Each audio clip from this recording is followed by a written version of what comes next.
ایسے نہ تھے کہ ہم جناب والا ہم سنی تحریک کا پیغام گلی گلی کوچا کوچا جا کر پہنچا دے، بلکہ یہاں تو یہ روشنیوں کا شہر اندھیروں میں جنانے والا چلا گیا تھا، یہ امن کا شہر گولیوں کی گنج گرج میں رات دن نکل جاتے، مگر ہم نے ان حالات میں کراچی میں سنی تحریک کی بنیاد رکھی، پھر اپنے ان لوگوں کو جو درد رکھتے ہیں ان کو گلی گلی کوچے کوچے ان اندھیروں میں ان گولیوں کی گنج گرج میں لوگوں کو جا کر صرف یہ پیغام دیتے کہ سنیت کا درد رکھنے والوں، تم اس ملک میں سب سے زیادہ ہو، تم تعداد میں سب سے زیادہ ہو، تم اس ملک کے بنانے والوں کی اولاد ہو، مگر تم زیادہ ہونے کے باوجود منتشر ہو، تمہاری مساجد پر قبضہ ہو رہا ہے، محکمہ اوقاف حکومت نے امن کے نام پر بنایا کہ جھگڑے نہ ہو، مزارات پر قبضہ کیا کہ جو وارث ہیں جو متولی ہیں انہی کے نظم و نسق کے تحت چلے، ہم لوگوں کو جمع کرنے کا کام کرتے رہے، تو جناب والا اس میں صرف یہ نہ ہوا کہ ہم تقریر کرتے، اس راہ میں ہمارے ہزاروں کارکنان دیوبند کی صعوبتوں سے دوچار ہوئے، اور کوئی رسمی یہ نظم پیش نہیں کی ہمارے مولانا نظر محمد رائی صاحب نے، ہمارے 8 کارکنان اس 6 سالہ مدت میں ڈاکے ڈالتے ہوئے نہیں، دہشت گردی کرتے ہوئے نہیں، گاڑیاں جلاتے ہوئے نہیں، جناب والا یا رسول اللہ کا نعرہ لگاتے ہوئے، سنی تحریک کا پرچم بلند کرتے ہوئے، پیغام دیتے ہوئے اس راہ ہمیں جناب والا اپنی جان دی، جس کا منہ بولتا ثبوت ہمارے ایک کارکن کے والد آج، ہم تو ہر دفعہ کوئی پروگرام کرتے ہیں تو اس ذہن سے کرتے ہیں کہ اس دفعہ بہت اچھے معاملات ہوں گے اور امن سے ہو جائے گا، مگر آج کا جلسہ اگرچہ نظر ایک آدمی آتا ہے، ایک لڑکا نظر آتا ہے، ایک کارکن نظر آتا ہے، مگر اس ماں سے پوچھئے جس نے ایک بچے کو جناب والا جس کو جنم دیا، اس کو پالا، اور اس کی 20 سالہ عمر جو ماں کی امیدیں ہوتی ہے، اس نے محض سنی تحریک کا پرچم لگاتے ہوئے پول پر اس کا ہاتھ لگ گیا، اور اورنگی ٹاؤن کے اندر ایک غریب بستی میں ایک غریب آدمی، ایک غریب سنی کا بیٹا اپنی جان دے دیتا ہے۔ علماء اہل سنت توجہ فرمائے ہمارے کارکنان کی ہمت پر کہ اسے بعض کارکنان نے کہا کہ اتنی بلندی پر مت جاؤ، اتنی اونچائی پر مت جاؤ، خطرہ ہے۔ اس کارکنان نے، مجھے کارکنوں نے بتایا، ان کا دوسرے کارکنان نے کہا کہ اتنی بلندی پر نہ جاؤ، تو وہ کارکن کہنے لگا کہ اگر میں اس راہ میں مارا جاؤں تو شہید تو کہلاؤں گا،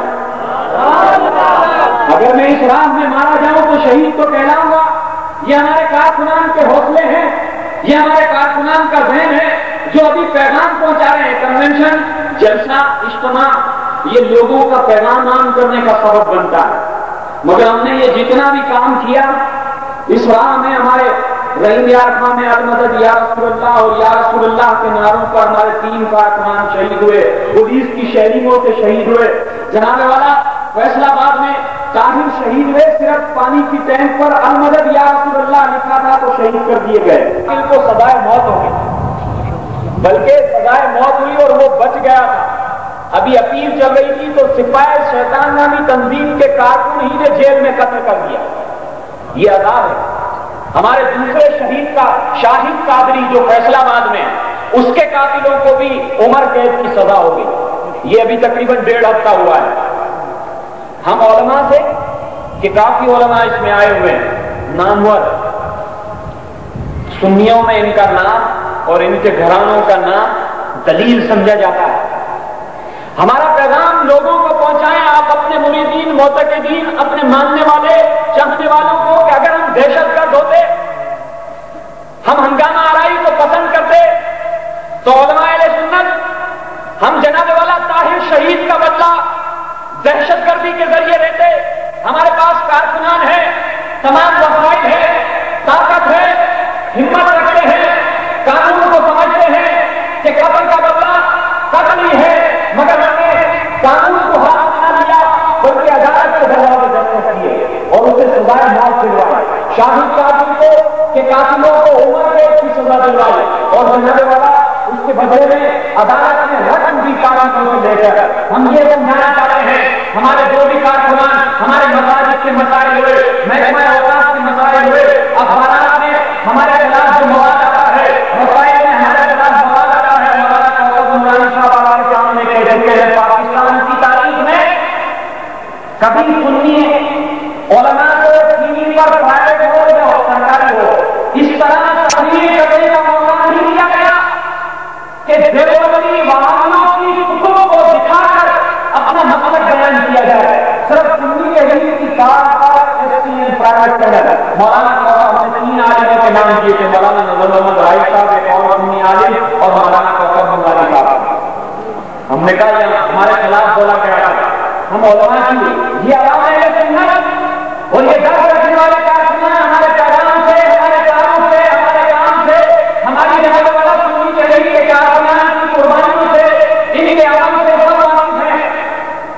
ورنہ آج شہر کراچی میں ایسے حالات نہیں ہیں ابھی بھی، یہاں تو مرنے والا بھی مظلوم ہے، مارنے والا بھی مظلوم ہے. آج بھی حالات کی میں ہیڈنگ یہ ہے کہ بم سے لوگ ہلاک ہو گئے یا روز ہوتا ہے یا روزانہ 5-6 مرتے ہیں، برسر اقتدار ہیں ان کے مر جائیں تو وہ ہڑتال کرتے ہیں، یا حزب اختلاف میں ہیں وہ مر جائیں تو وہ ہڑتال کرتے ہیں. جناب والا کوئی گروپ کا مر جائے یا ہر گلی میں ہڑتال ہوتی ہے. ہم جب بھی کوئی پروگرام کرتے ہیں تو کوئی احتجاج ہو رہا ہوتا ہے، وہاں وہ برسر اقتدار ہو، وہاں ان کو ایجنسیوں کی سپورٹ ہو، حکومت کی سپورٹ ہو، حزب اختلاف کی سپورٹ ہو، کسی طرح سے بھی ہو، وہ ہمارے پروگراموں میں. اس کی وجہ یہ ہے علماء اہل سنت توجہ فرمائیے، ہمیں لوگ چھوکرا کہتے ہیں، نوجوان کہتے ہیں، ہم دعوے کے ساتھ کہتے ہیں سنی تحریک جس انداز پر کام کر رہی ہے اس شہر کراچی میں، اس صوبے میں، اس ملک میں سنیوں کی اور کوئی تنظیم اس طرح منظم انداز میں جس کو ہڑا ہڑی کہتے ہیں کوئی بھی تنظیم کام کرتی ہے تو ہم سنی تحریک کا کام بند کر دیں گے یا ہم اس میں ضم ہو جائیں گے، اس لیے کہ ہم مل کر کام کرنا چاہتے ہیں. مگر سنی تحریک نے اس کو مشغلہ سمجھ کر سنی تحریک کے قائدین نے عباس قاضی ہوں، سلیم رضا ہوں، فیصل آباد کے قاری اللہ جتنا ہوں، جناب والا گوجرانوالا کے قاسم ضیاء صاحب ہو، حیدرآباد کے خالد قاضی ہو، میرپور صاحب کے جناب والا شمس الدین ہو، بدین کے اسماعیل قاضی ہو، الغرب ہمارے رحیم یار کے حافظ عبدالغفار صاحب ہو، یہ تمام لوگ اس کو مشغلہ سمجھ کر یا فراغت کے اوقات میں یہ کام نہیں کرتے، جب فارغ ہو تو سنی تحریک کا کام کرتے ہیں. ہم علماء اہل سنت کی بارگاہ میں کہ ہم اس کو ڈیوٹی سمجھ کر کرتے ہیں. ہم رات دن ایک کر کے اس سنی ایک سنی کی آبادیوں میں ہم جناب والا جا کر اس کا پیغام پہنچاتے ہیں اور وقتاً فوقتاً اس قسم کا پروگرام کر کے اس کراچی جیسے پرفتن حالات میں کہ یہاں تو وہ کام کر سکتا ہے جس کے پاس اسلحہ ہو، یہاں تو وہ کام کر سکتا ہے، لوگ کہتے ہیں ہمیں نہیں معلوم کہ ایجنسیوں کی سپورٹ ہو، یہاں تو وہ کام کر سکتا ہے جس پہ جناب والا حکومت کی سپورٹ ہو یا جناب والا کسی ضلع کا ڈی سی اس کی سپورٹ کرتا ہو اپنے مفادات کے تحت وہ کام کرتا ہے. ہم جناب والا بتانا چاہتے ہیں اگر کسی عالم نے، کسی مقرر نے اگر یہاں پر کوئی تقریر کی اس کا تعلق اگر ہماری پالیسی سے ہٹ کر ہے تو وہ تنظیمی پالیسی نہیں، ہم کسی برسر اقتدار یا حزب اختلاف سے ہمارا تعلق نہیں ہے، بلکہ ہم تو اس ملک میں سنیوں کی ایک قوت سنیت کے نام پر جناب والا مسلم لیگ، پی پی، این پی ایم حقیقی کسی اور نام پر نہیں بلکہ خالصتاً کہ جناب والا دیوبندی تھوڑے ہیں، اہل حدیث تھوڑے ہیں تو برسر اقتدار طبقہ وہ پی پی ہو تو سپورٹ کرتی ہے، مسلم لیگ ہو تو انہیں سپورٹ کرتی ہے، تو ان کے سینیٹر صرف رقم کی بنیاد پر بنائے جاتے ہیں. شیعہ ہو جو بہت تھوڑے ہیں، جو جناب والا چہلم کا پروگرام ہو تو ہماری پوری چوکنگ کو پوری سڑکوں سے صاف کر دی جاتی ہے، اس لیے کہ ڈی سی ان سے ڈرتا ہے، کمشنر جناب والا ان کا شیعہ ہے، حکومت اس لیے ڈرتی ہے کہ یہ پورے ملک میں لا اینڈ آرڈر کا مسئلہ پیدا کر دیں گے. سنی بہت زیادہ ہیں مگر ان کے بارے میں